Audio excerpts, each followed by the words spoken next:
things are looking up. Your business is growing.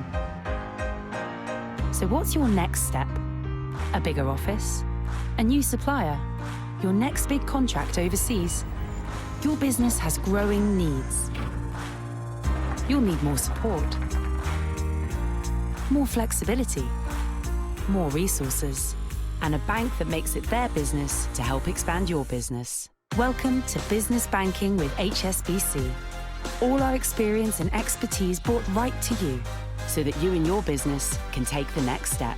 You'll have support from a dedicated relationship manager and access to our global network of experts. The flexibility to manage your finances across multiple devices. International accounts all on one platform. And much more. So choose Business Banking with HSBC and take your next step.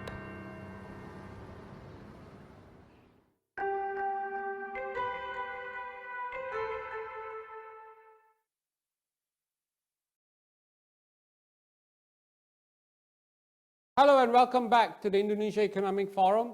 This is the 7th annual Indonesia Economic Forum and by far the largest that we have ever held. We have more than 1,000 participants tuning in from across the world, from countries such as the United States, Singapore, Australia, India, China, Hong Kong, and of course here in Indonesia. We've had a very lively and very insightful first half of the day, and now we continue with the second half. As we enter the final days of 2020 and look forward to 2021, we see a world in dramatically different light. While 2020 was dominated by turmoil and the toll that COVID-19 had on all of us, 2021 is looking a little brighter, with a vaccine underway, a new president occupying the White House, and probably a more cooperative global environment. But the forces that shaped 2020 have not totally evaporated. We still face rising protectionism, although the recently concluded Regional Comprehensive Economic Partnership will boost trade in the region.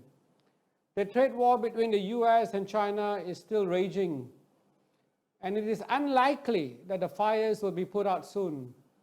So what does 2021 hold for us and for business leaders, for nations, for governments? What are the key factors that will shape the global economy in the year ahead? To answer these questions and to provide some clear insights, we have three very distinguished speakers, three individuals who are probably regarded as the best strategic thinkers in their fields. Let me start with Professor Kishore Mahbubani, Distinguished Fellow at the National University of Singapore. Professor Kishore, thank you very much for joining us and welcome back to the Indonesia Economic Forum.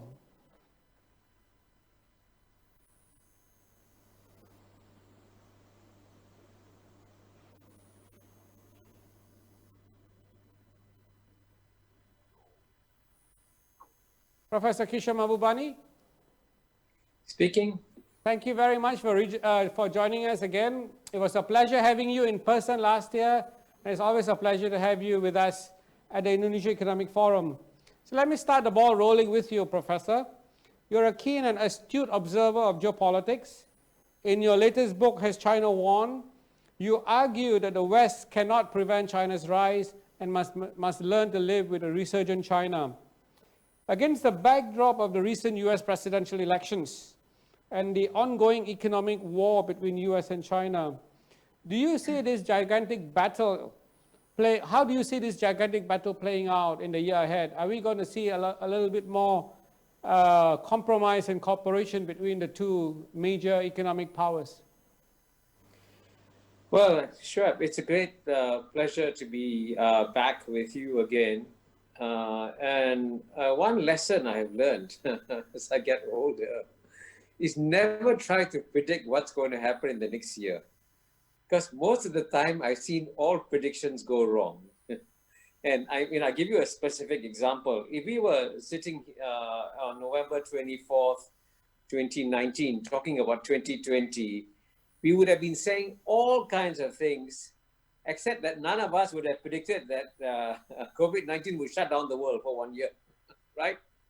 So you can see how the world turned out in 2020 very differently from what we expected. And I think in the same way, you will get lots of surprising developments. But so I think it's better to pay attention to structural forces. And so here on the US-China relationship, there's some things that will not change structurally. And so whatever may happen in terms of events, the structural dimensions will not shift. So in the case of the United States, even though, of course, whenever a new president comes in, especially someone as a nice guy, Biden, you have wonderful, great expectations that there'll be a different United States, a more positive United States, a more constructive player on the world stage. You have all these very high expectations. But structurally, the United States will remain a deeply troubled society. And why that is the case is because structurally, it has become a plutocracy. And I explained that in my book, how it's gone from being a government of the 100%, by the 100%, for the 100%, to a government of the 1%, by the 1%, for the 1%. And that's created some internal issues which are very powerful and very deep. So for these structural reasons, even though President Biden has won, the United States will remain a deeply polarized and troubled society. For that, I'm very confident about saying in 2021. But at the same time, the paradox here, and this is, of course, I defer to the experts, Gita and Ali, on this. Paradoxically, political paralysis within the United States can generate economic growth, which is a bizarre thing, that the markets actually like the fact that there's political gridlock in Washington, D.C., then there's no intervention by the government in the market. So that's an example of a structural thing that can happen. On the China side, let me say that in the China side, structurally, the Chinese have actually made all the right investments, done many of the right things, and certainly the signing of the Regional Comprehensive Economic Partnership is a big booster, I think, to the regional economy and so on and so forth. So I think China will continue to do well in terms of its economic growth and development. And just to indicate to you how China progresses steadily forward, let me give you one statistic. In the year 2009, 10 years ago, the size of the retail goods market in China was 1.8 trillion and US was 4 trillion, almost double, 10 years ago. But last year, by 2019, China had grown to 6 trillion and US only went up to 5.5 trillion, right? And I think this is going to grow, right? And as a result of that, the economic, in a sense, the structural momentum behind economic growth in China will continue also. So the final part is how will this affect the relations between the two? And here again, I would say for structural reasons, the competition will continue. And in fact, the consensus in Washington, D.C. against China is so rock solid that if Joe Biden appears to be soft on China, he'll be massacred. But how exactly the competition will continue, will it be in the trade dimension or defense dimension or some other dimension, I cannot predict. But I can tell you that in one form or another, the competition will continue. I hope that's helpful. Yes, that's very insightful, Professor. If I can come to Pak Gita Wirjawan, Pak Gita, you're a former trade minister. You were head of the the investment coordinating board for Indonesia, an investment banker, accomplished musician. The list goes on. But in terms of following up from Professor Kishore on the structural changes and, of course, the current trade environment within Asia with the rise of China, the recent signing of RCEP. How do you see this unfolding within the Asian context? And also, what would be the impact on Indonesia? Thanks, Shoeb. I think the operative word is former. I'm formerly, yes. Any of those descriptions you've uttered. Okay, but former, yes. I want to just basically say thank you for inviting me again to the Indonesia Economic Forum. But alluding to what Kishore was saying, there's no disagreement in terms of the structural inertia that's happening in the US and also that's happening in China. And if we take a look at where China has moved in the last 10 to 15 years in terms of its, domestic consumptive propensity, it's moved the needle from 30% of its GDP to around 50% of its GDP.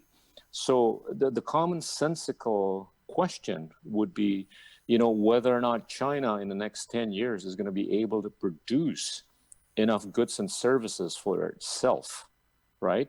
And that, I think, is something that is, potentially a blessing to Southeast Asia, because, Southeast Asia, as much as it has been dependent upon China for being the factory of the world and the factory of Asia, needs to learn to better vertically integrate. And this, I think, was captured in the framework and the spirit of RCEP.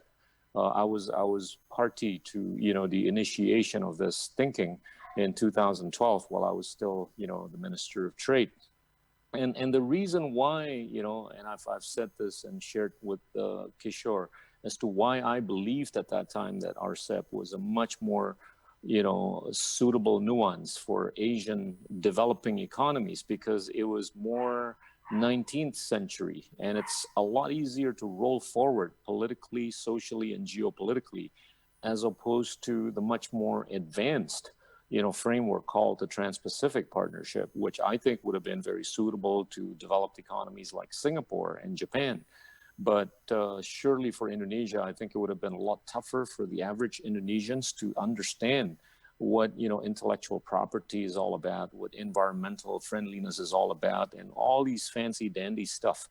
So in the framework of RCEP, I think there's three notable items to point out. The first one, I think, is the agreement amongst the 15 members in that there's a streamlining of investing activities.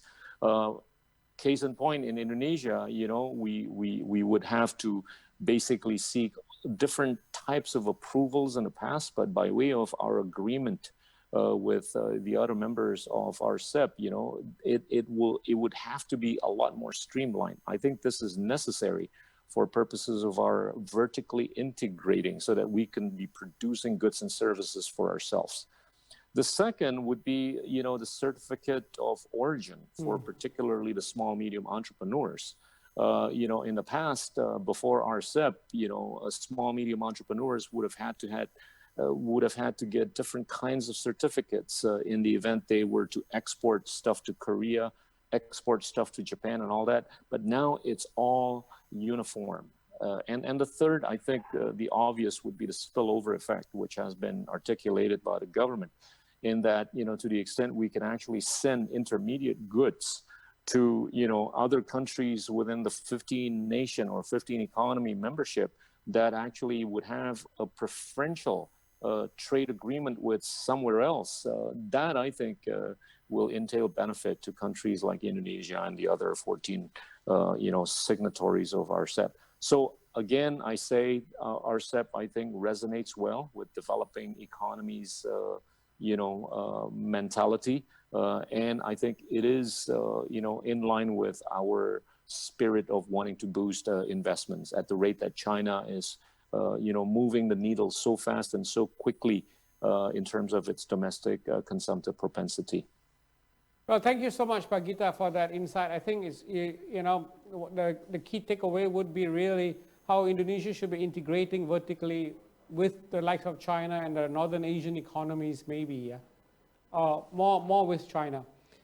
If I may move to Ali Setiawan, who is the head of global markets for PT HSBC Indonesia. Welcome, Ali, to the Indonesia Economic Forum, and thank you for joining us. It's a pleasure to have you. Terima kasih. Thank you very much, Pak Shoeb, and thank you for inviting me also to this event.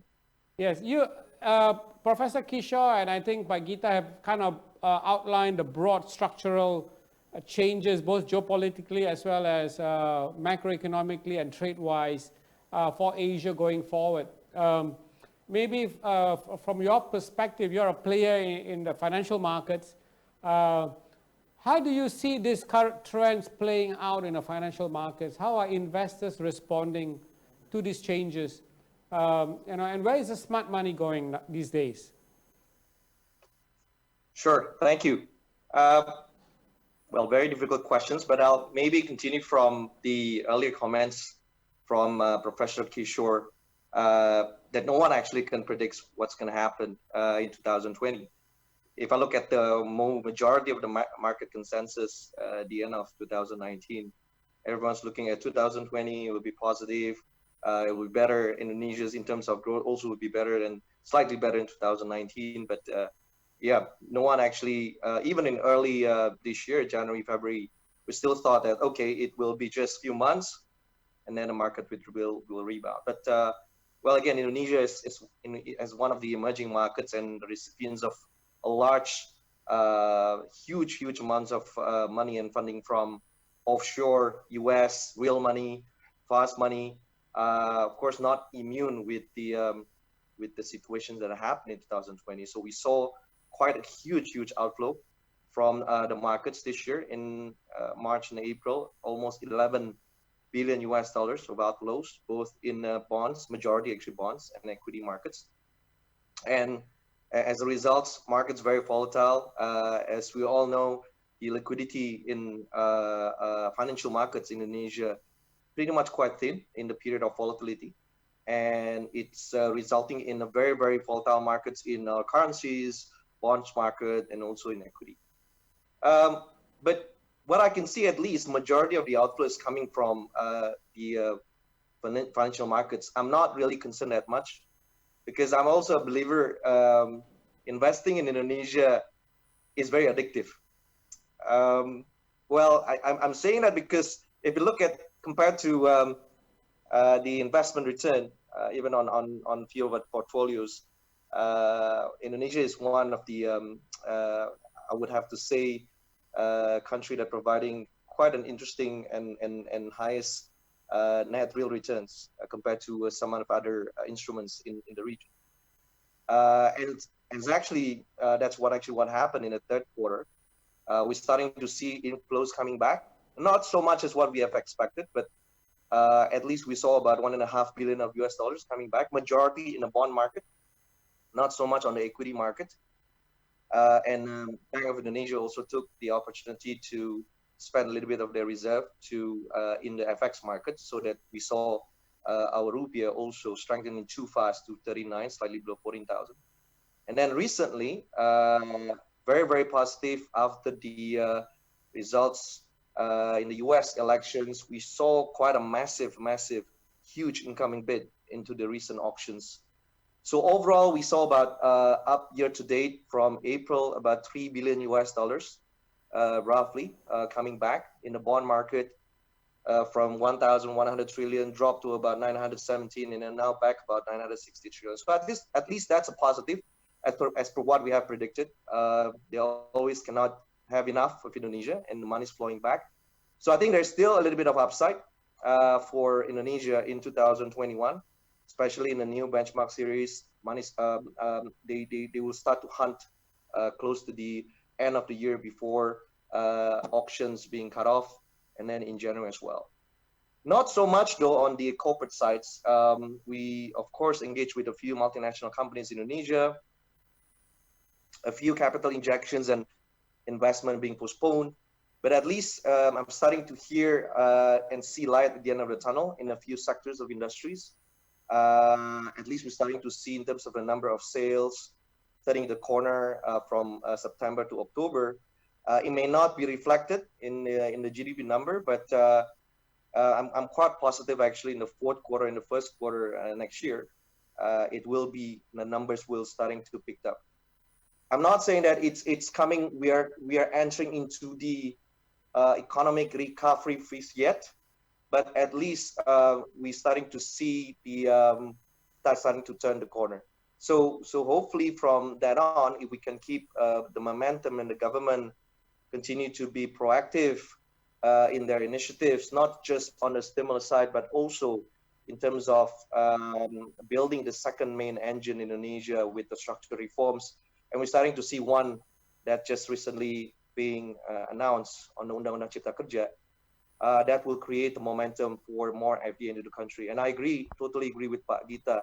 Indonesia needs to be much more streamlined, competitive, because surely with the rise of deglobalizations and supply chains shifting, the opportunity is there in Indonesia, and Indonesia should try from this trend. Thank you. Thank you, Pak Ali.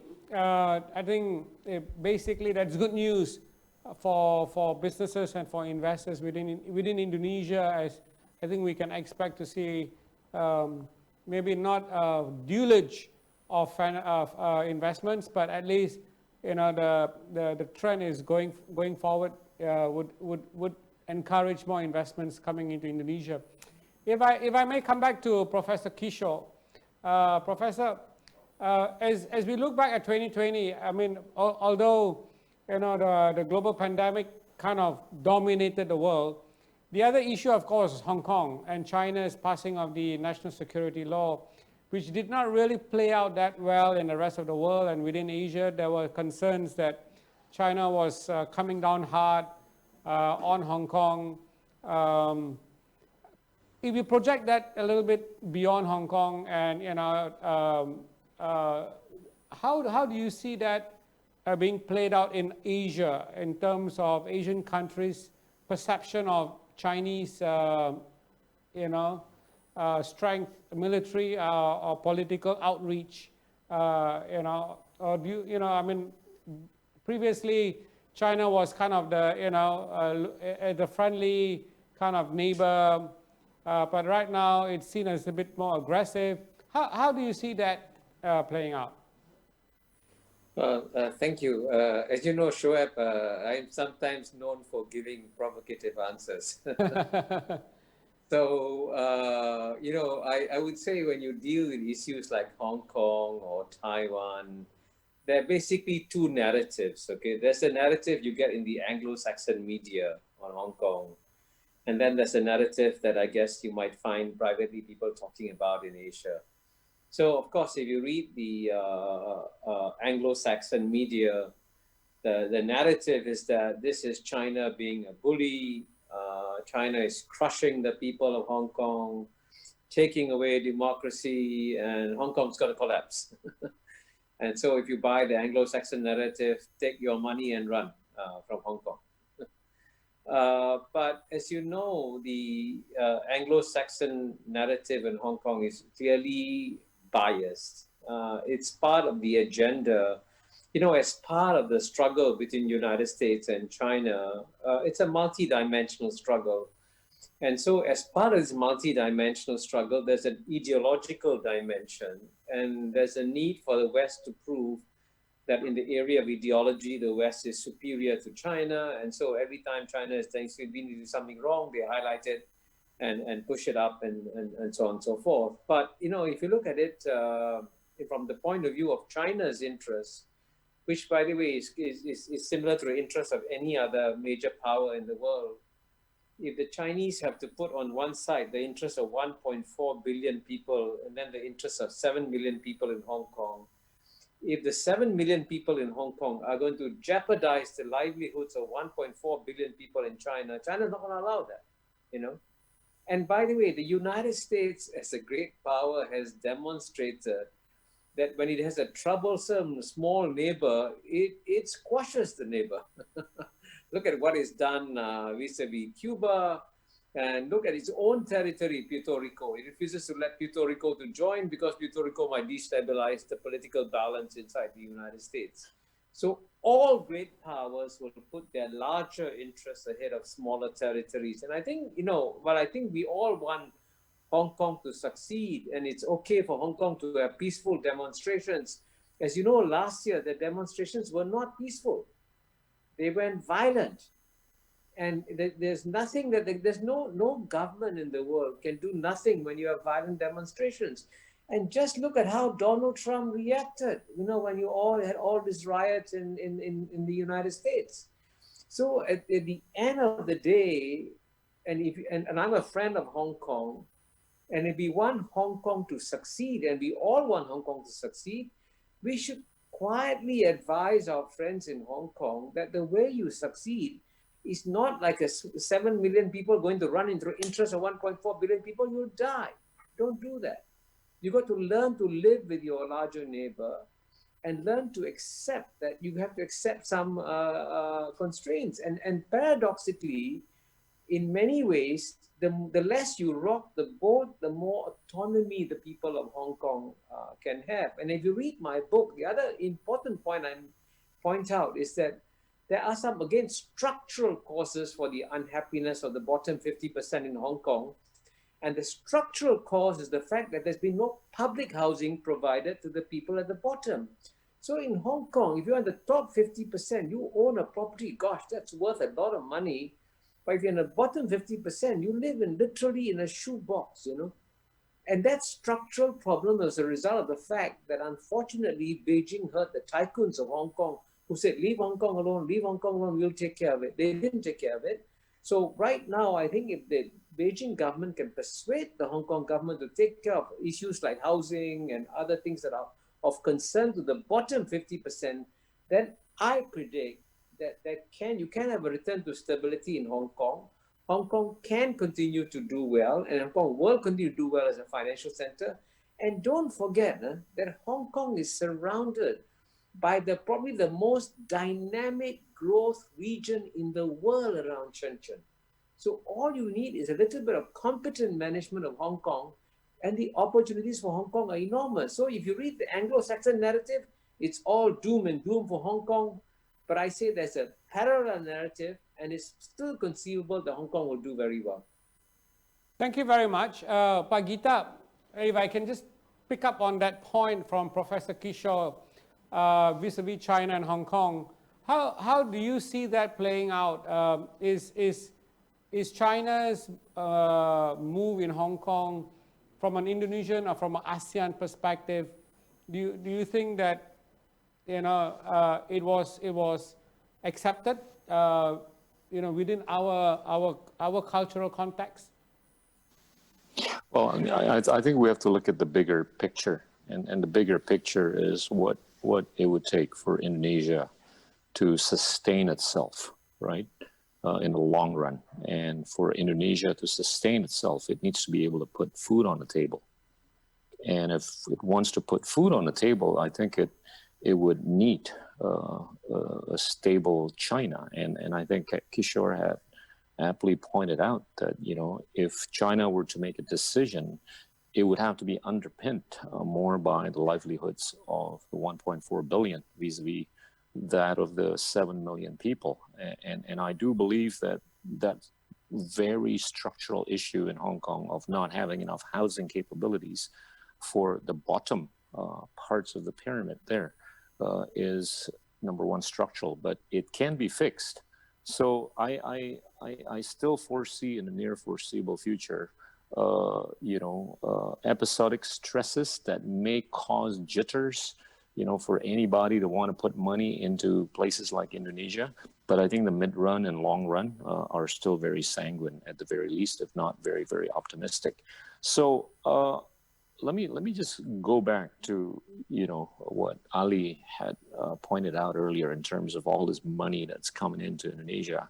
I think it's very clear that, as long as we're being perceived as a stable country, stable region, and a stable Asia Pacific, money will continue to come. And as a matter of fact, more and more money is going to come by way of the quantitative easing exercises being done by the United States and, some other developed economies. Just this year alone, more than $5 trillion have been printed. And pretty soon, as soon as Joe Biden is going to be inaugurated on the 20th of January, I think it's quite likely that an additional $2.2 to $2.3 trillion will be basically liquefied into the U.S. economy. What that means is that there's going to be more spillovers into the capital markets of the world, including that of Indonesia. So it is inevitable that the dollar will depreciate, against just about any other currency. But I think the appreciation or potential appreciation of rupiah has to be on the back of whether or not we can stay stable and we can remain as a stable region. Okay, if I may just follow up, Gita, the government under Pak Jokowi just passed a landmark bill, the Omnibus Law on job creation, which is seen in many circles as a game changer for Indonesia because it is so holistic and broad, but at the same time it addresses a number of very key structural reforms within Indonesia. From your perspective, is that bill a game changer, and what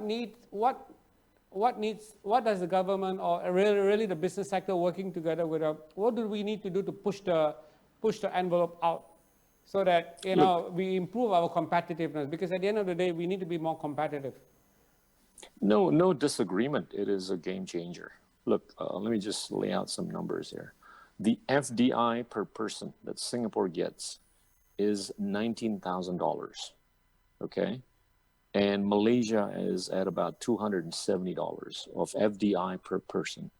Vietnam is at $160, whereas Thailand, the Philippines, and Indonesia are hovering at around $91 worth of FDI per capita. It's a stark difference from $19,000 that Singapore is able to get in terms of FDI on a per capita basis. So we got to do whatever we got to do to improve the investment climate. The fact that, the Omnibus Law, and I'm completely sensitive to how perhaps it could have been better socialized with all the stakeholders, but whether or not it's a game changer, it is. And we have to do whatever we have to do to move the needle from $91 to a much larger number in terms of being able to attract FDI on a per capita basis. Now, we just got to figure out where to knock on the doors, right? And it's very clear. There's about $100 trillion worth of liquidity that's floating around the world, right? And that's basically in the form of M2, the money supply. Right. And about half of that is actually being managed by about 17 or 18 transnational investment firms, including the BlackRocks of the world, the UBSs of the world, the Deutsche Banks of the world, and the HSBCs of the world. So we just got to know how to tap on where this liquidity is situated, and to the extent that we can actually narrate the narrative, very eloquently. No reason for us not to be able to move the FDI per capita from $91 to hopefully someday to $19,000, where Singapore is. Right, thank you very much. I hope we can get there one day. Pak Ali, picking up from Pak Gita's point about capital coming into Indonesia, given the massive amount of quantitative easing that is being expected in the United States. Again, I want to touch on this issue about the labor law, the new law, the Omnibus Law. Do you think investors look at that law and says, yes, that is something that it's going to change our view and perspective on Indonesia? Well, at least it have to say a game changer, definitely, because we have talk about this and the suggestions, recommendations coming from investors on the reforms that Indonesia needed to be more competitive and attractive to attract the FDI into the country. But of course, this is one piece of the Omnibus Law. And because Indonesia has always been, if I speak with majority of the multinational companies, there's always these famous tagline about Indonesia: hard to hire and hard to fire as well. And at least with this recent issuance of the Undang-Undang Cipta Kerja, I mean, it sets a stepping stone for a lot of multinational companies. Well, to be honest, on the financial market sides and the MNC sides, I haven't seen that much sort of like euphoria and reactions. I suppose they will continue to review and assess and to see the actual implementations in the country. But to be honest, if I look at the some of the comments or feedbacks, at least is starting to hear a lot of positive feedbacks. And the challenges it's facing Indonesia right now, we need a lot of these boosts to make sure that Indonesia will continue to be a country that is open and accommodative to the investors. I think that's really important in the midst of this opportunity. Indonesia need to be able able to be seen as accommodative to a lot of these investors, even in the Southeast Asia region, so that it will continue to flow in, the money will continue to flow in into the countries. I will not have doubts on the financial market sides, because so like Gita said, as long as we have a very stable situations politically, they will continue to hunt for to look for Indonesia's portfolios. Returns has been very attractive, but I think the major issue will still be on Rupiah. I mean, that's always been the major concerns every year, as we all know. Hope this. Well, I know this is recorded, but naturally, as we all know, our Rupiah has always been I would have to say the challenge to manage every single year. We knew that our country, very large import consumption country, 170 billion of imports, majority you need to buy foreign currency, while on the export sides, you have about similar amount, but only 30% being converted into the local currency. So without this portfolio inflows into the country, Rupiah will continue to weaken at certain point of time, end of the month, end of quarter, large dividend repatriation, loan repayment in June and December. Pretty much, we only rely so much on the inflows from portfolios, financial markets, and we have a few one-off cross-border opportunities from the corporate sector sides. The challenge will always remain. Our Rupiah markets need to be deeper. There has to be a balance of flows as well from the supply and demands. There has to be some kind of, I suppose, incentive and encouragement so that the exporters will continue to bring their dollar in, not just bringing their dollars in, but also converting their proportion of their exports into the local currency. So with a stable Rupiah markets, that will also boost the confidence from the investors to bring in their money into the country. Thank you very much. We have a couple of questions from some participants. Eric Lee from Cognitive Communications. I think this question is for Professor Kishore. We've talked about China and the US as major players in Asia, but there's another elephant in the room, which is India. How do you see India's role in terms of ASEAN, and should they also be part of the RCEP? How does India see its role? Or how do we see India's role, maybe? Well, I think, to be honest, all of us, especially the ASEAN countries, wanted to see India in RCEP very, very clearly. And we were, to be honest, frankly, very disappointed that India could not join RCEP. And of course, India had some legitimate concerns. Okay, India already has a massive trade imbalance with China, and they're afraid under RCEP, more Chinese goods will come in, the trade imbalance will grow. And so, but of course, there could be solutions to that problem. There can be temporary safeguards agreements. I'm sure Gita is an expert on that, having been a trade negotiator in that area. But I think the more fundamental issue that India faces is to decide where its future destiny lies, And India is actually a country that has been quite torn, in many ways. And for a while, as you know, in the past, India used to think that all the growth would come from the West, from Europe, from United States. But I think now it's very clear that the growth is not going to come from there. And India was beginning to switch eastwards. And we are all very happy about that. ASEAN signed a free trade agreement with India and all that. But of course, something very unfortunate happened in this year. This was one of the biggest developments. There was a border clash, as we all know, between Chinese and Indian soldiers. And even though they didn't shoot each other, 20 Indian soldiers died and quite a few Chinese soldiers died. So the net result of that is that India has been swept away by a tsunami of anti-China sentiment. And you will find that relations between India and China will remain very bad this year and next year, I think. So as a consequence of that, the likelihood of India coming back to RCEP is not very high. And the net result of that, and then I'm very sorry to say this, that the Indian economy is going to suffer significantly. Because if India is not part of the East Asian growth story, India will be left behind by it. And the real tragedy, and I'm speaking here as by the way, I'm ethnically an Indian, even though I'm from Singapore. The paradox about Indians is that they are competitive in the whole world. I mean, you could take United States, which is the most competitive human laboratory in the world. The ethnic group with the highest per capita income is the Indian community. And you look at the CEOs of two of the largest corporations, Google and Microsoft, Sundar Pichai and Satya Nadella, they're Indians.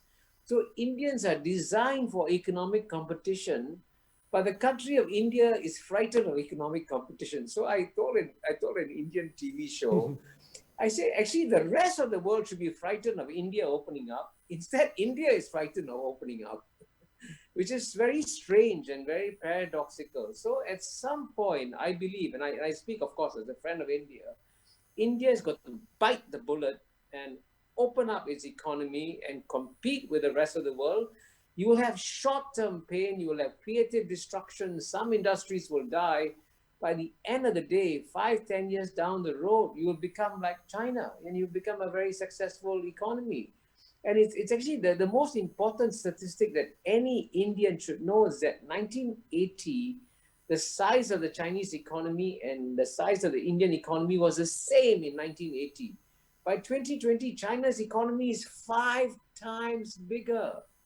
What did China do? Open up and integrate with the rest of the world. So it's very clear what India needs to do, but what India is lacking in some ways, and I'll be very blunt about this, is the sort of the political and in some ways moral courage to take a big risk, open up, and then you'll find the Indian economy can become a real tiger.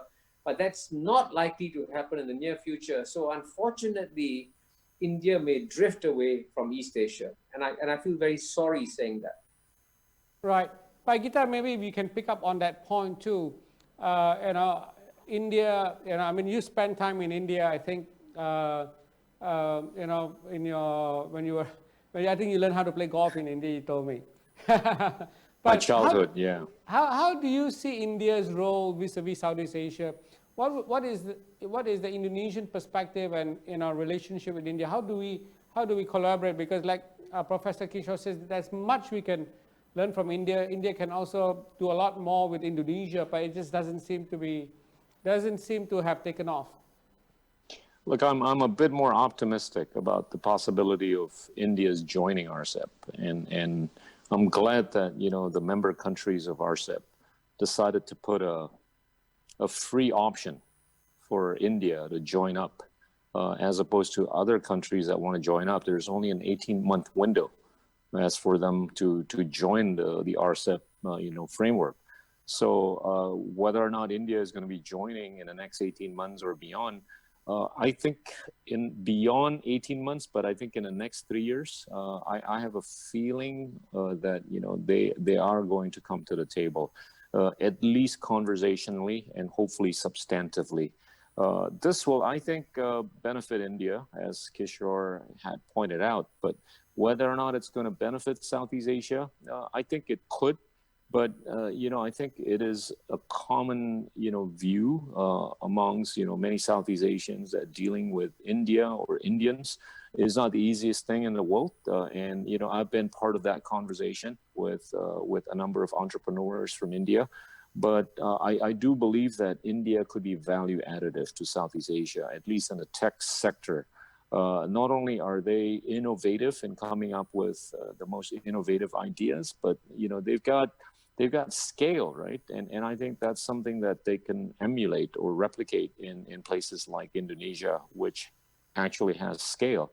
So if you ask me whether or not they could be value additive, I think they could be, and it's going to be especially value additive if they were to join the RCEP framework. Right.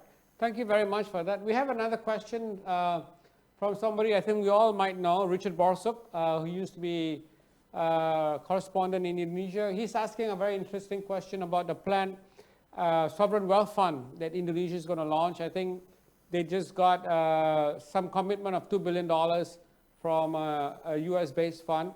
The question is, how will it work? And what should Indonesia do to avoid the 1MDB debacle, right?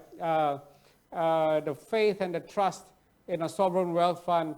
I'll ask Ali to go first, Pak Gita, and then maybe Professor Kishore, Sure. you could also give us some input about how sovereign wealth funds are perceived, Ali. Thank you, but perhaps Pak Gita will be in a much better position to comment Sure. about this. But yeah, if you look at the current situations in Indonesia's, I would have to say, in the financial markets and our ability to be seen as a big player, even as an investors in the Southeast Asia region. Surely the competition will continue to intensify in the next few years, even post COVID situations. We have seen also that for surely the other countries will continue to come up with new initiatives, incentives, and offerings to make sure they will get the best deals in the market. For us, I think it's from financial markets. We have actually didn't see any sort of like feedbacks or comments, positive or negatives. I think so far a lot of these investors a lot more concerned with the recent news on the setup of the Monetary Council a few months ago, rather than talking about this sovereign wealth fund.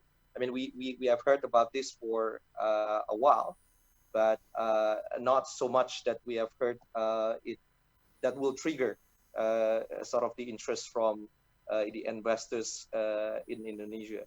But the good thing, I think, for us is if we're gonna have this, it will open up a few opportunities for the country. To be honest, I'm not sure what's gonna be included in this sovereign wealth fund. Maybe a little bit too early. I hope not problematic assets that we have seen so far in the past few years. But I think it's a good start for us to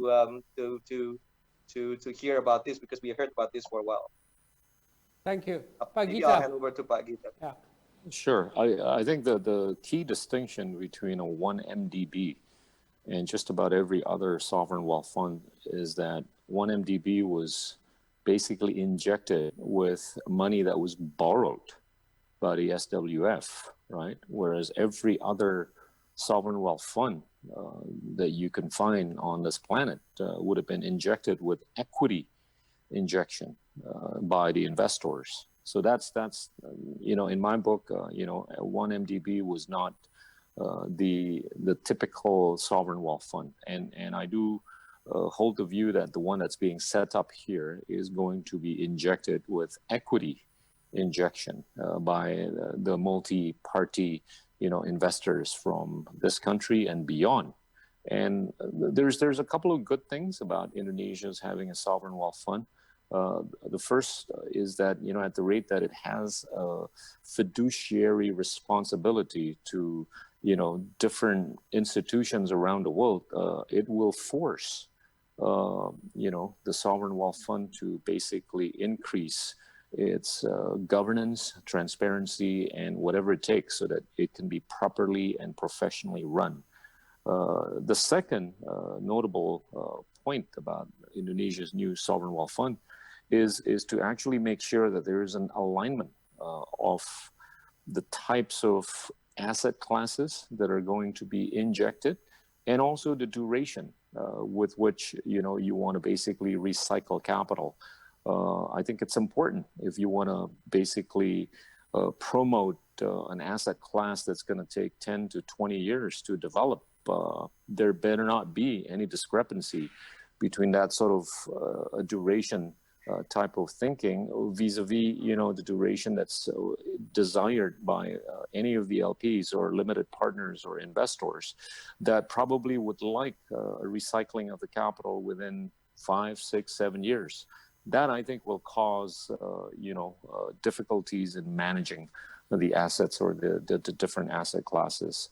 I'm aware of how the conversation is moving, but I think the end result of this, I think it's going to be good in terms of bringing about more transparency, especially if part of the basket of assets that's going to be injected into this would be inclusive of some state assets that require a bit more governance, a bit more transparency.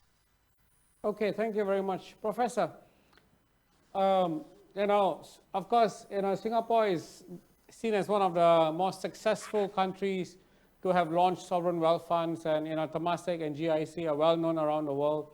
From that perspective, and the Indonesian sovereign wealth fund, how would let's say, I'm going to put you in a spot. How would Singapore Inc. look at the Indonesian sovereign wealth fund? Would it be something that they would look to participate in or cooperate with? Well, I mean, I definitely cannot speak for Temasek or GIC.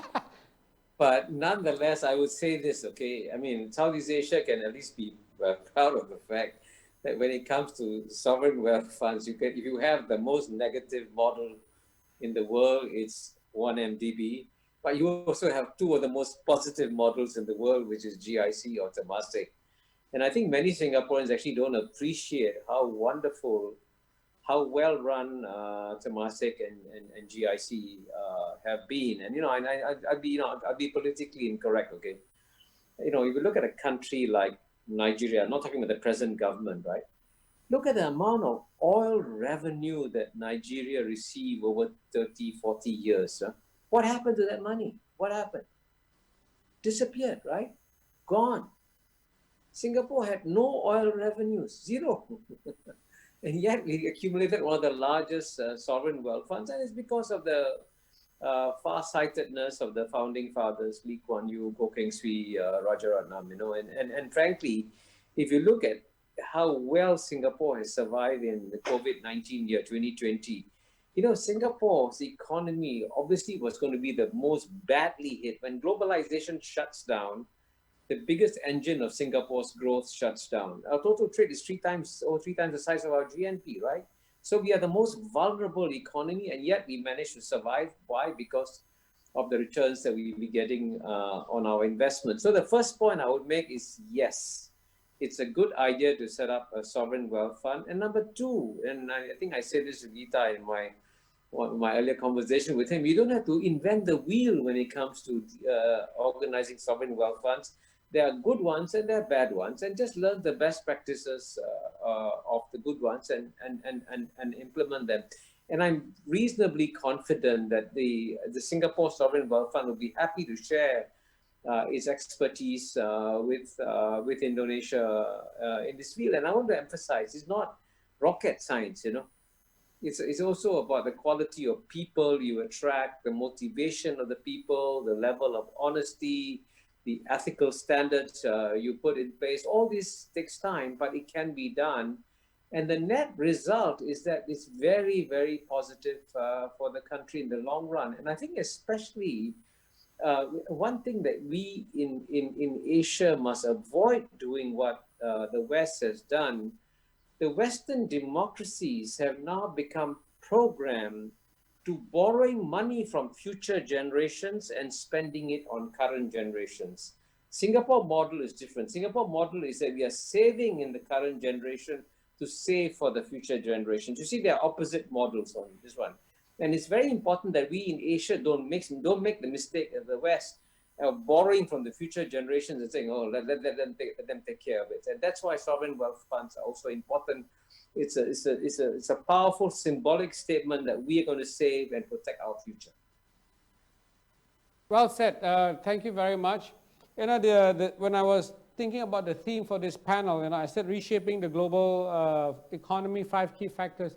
In closing, I'm going to ask each of you to just maybe give us some idea and some takeaways for our participants in the factors or the key signals that they should be looking out for in terms of how they would shape the global economy, not just in 2021, but going forward, having experienced 2020, right? Which, as Professor Kishore said in his opening comments, nobody could have predicted. Nobody could have seen a worldwide shutdown, and we're just emerging out of it. As we emerge out of it and look forward, what will be some of the key signals of some key factors that investors, business leaders, even government, senior government officials who are listening in today, what should they be keeping at the back of their mind as they make their own decisions? I'm going to go around the other way now. Maybe I can start with Pali.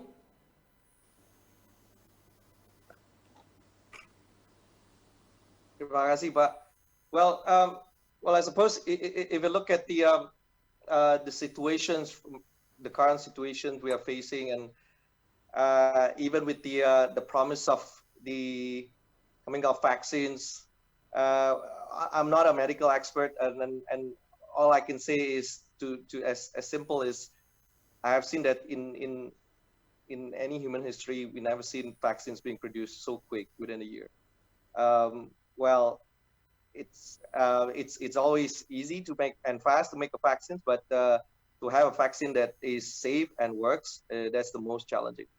Well, I suppose in a way that for 2021 and onward, how's Indonesia's or global economy is going to cope with COVID-19? At least we're starting to see a positive development recently in the third quarter from a few countries.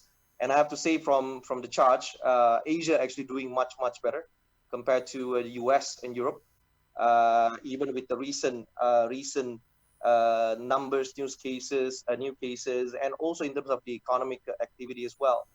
So I think, yeah, well done to Asia by imposing hard lockdowns, disciplines, and while waiting for vaccines to be available for production and distributions, at least the momentum is there. I'm not going to comment too much about Indonesia. Well, to be honest, Indonesia is taking a different approach compared to the other countries.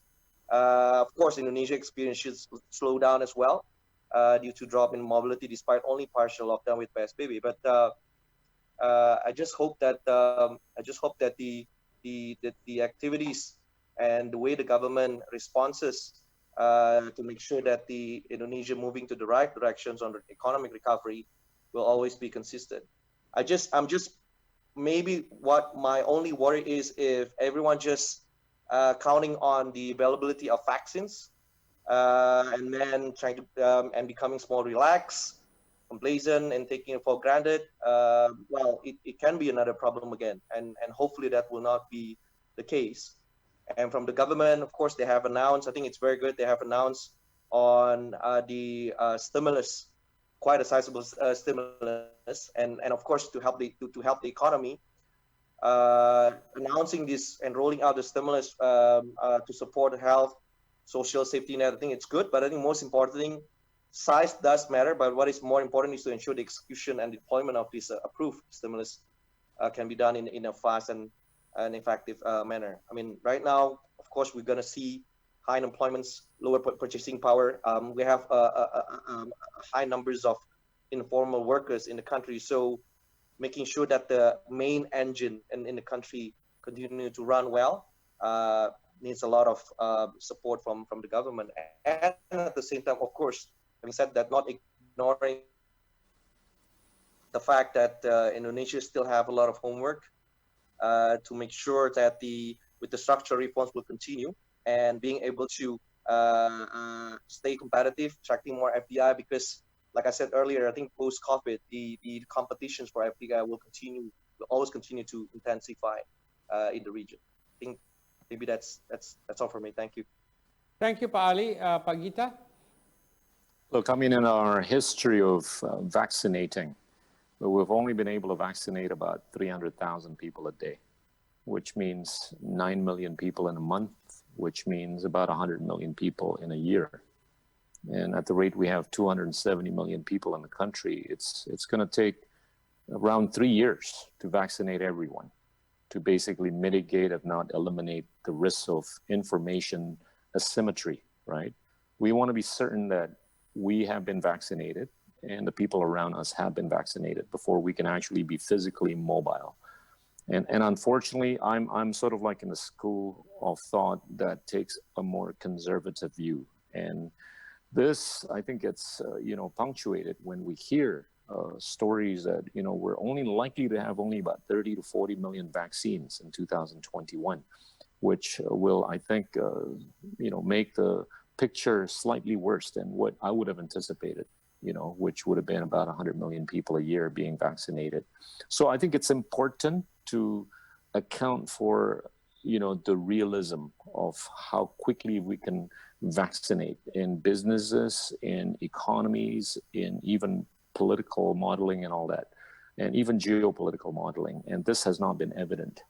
Second, I just want to basically point out that, there have been disruptions, right, technologically speaking. And I want to encourage more and more people in Indonesia to participate in conversations that I think are reflective of the main course as opposed to the appetizer and desserts.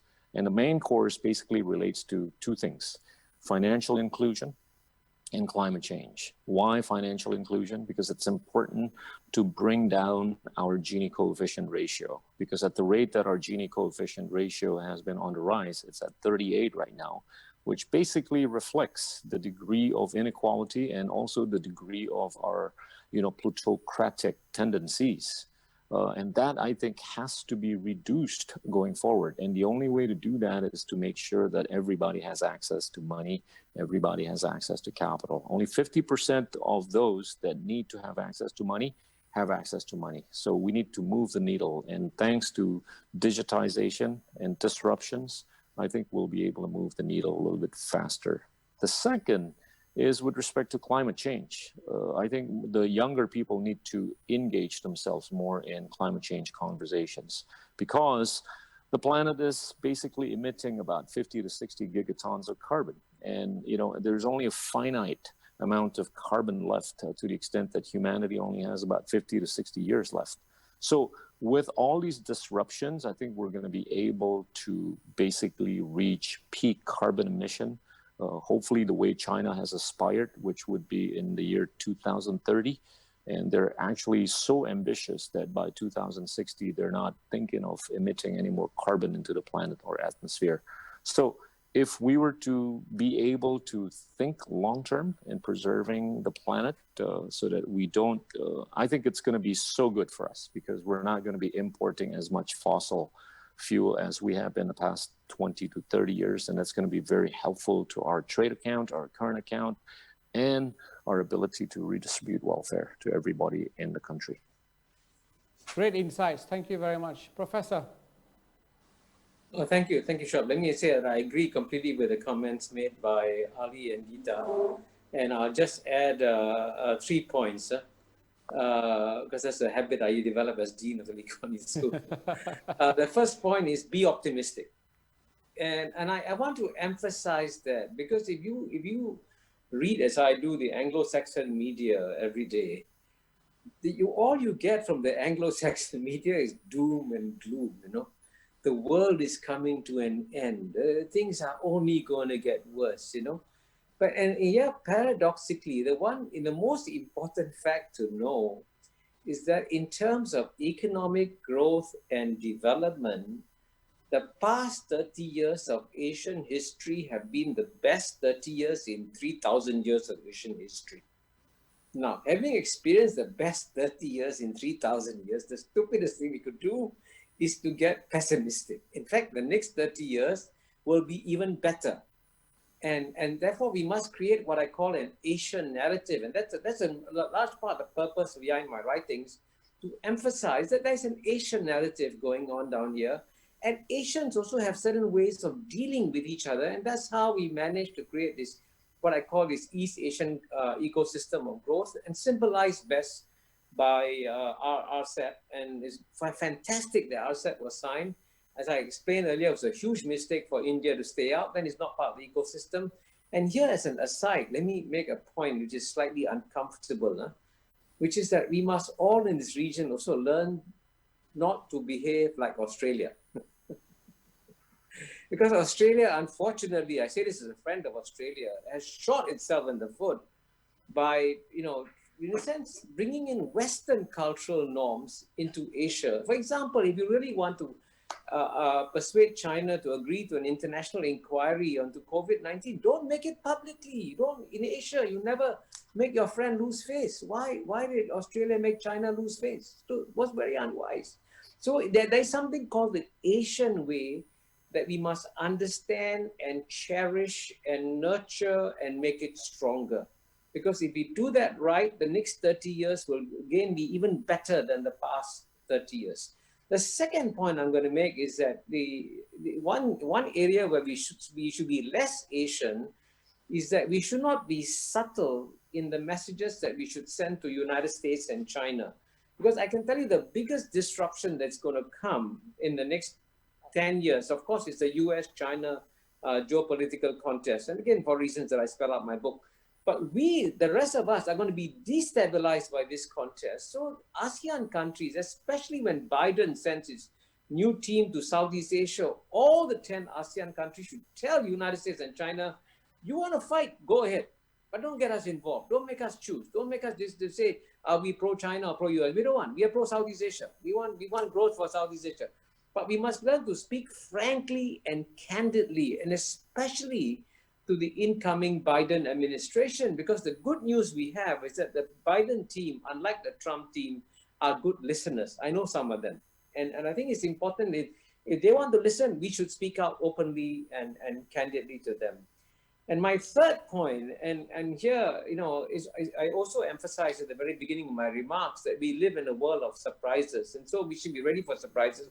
And I'll give you an example. The biggest surprise, I didn't think it would happen in my lifetime, but I suspect it's going to happen in 2021, is that Israel and Saudi Arabia could establish diplomatic relations.